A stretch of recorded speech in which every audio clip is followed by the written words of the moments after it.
The 8th Judicial District Court has a special volunteer-based program to assist abused and neglected children called CASA. These court-appointed special advocates are important allies for such children, and there is currently an urgent need for volunteers. Joining us today is Moon-hee Choi, who has been with the program for over 8 years and can share more. Welcome. Right. Thank you very much for having me. Yes, it's wonderful to have you. So for those who are unaware about this impactful program, please talk to us about what you guys are doing.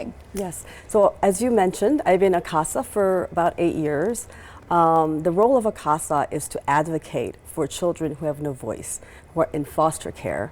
Many of them, as you mentioned, are abused and neglected. So our role is to speak for them and their needs, specifically for educational needs, health services, and medical services as well. What inspired you to want to join the program? Was there a specific moment? Was it something that spoke to you? What made you jump into CASA? That's a great question. So my husband and I relocated to Las Vegas about 10 years ago from the Washington, D.C. area. And we were talking about, hey, how can we connect with our community? And we learned that volunteering is a really excellent way to do that.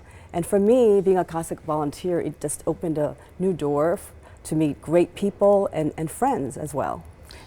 Now, we mentioned earlier that you're currently seeking volunteers.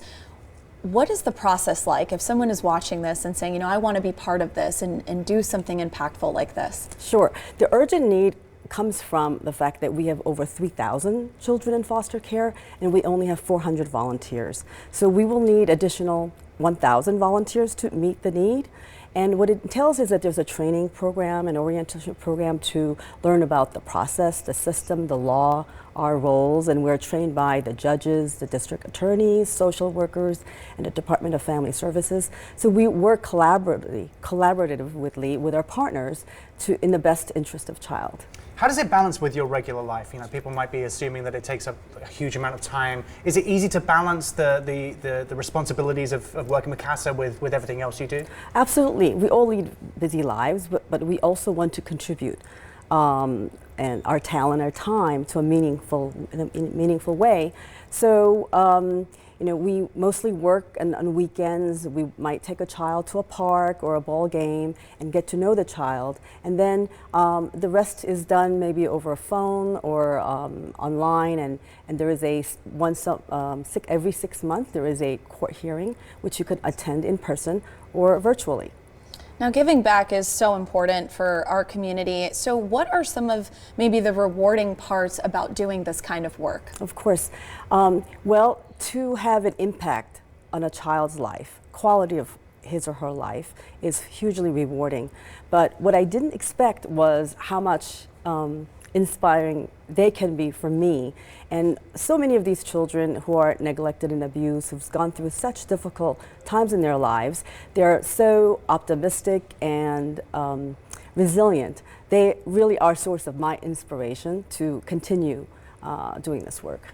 There's a bond that must build between you and some of the children. Do you keep in touch with many of them after the program is finished? Absolutely. There was one child that I worked with for 3.5 years, and I dropped them off at UNR a couple of years ago, and we still keep in touch.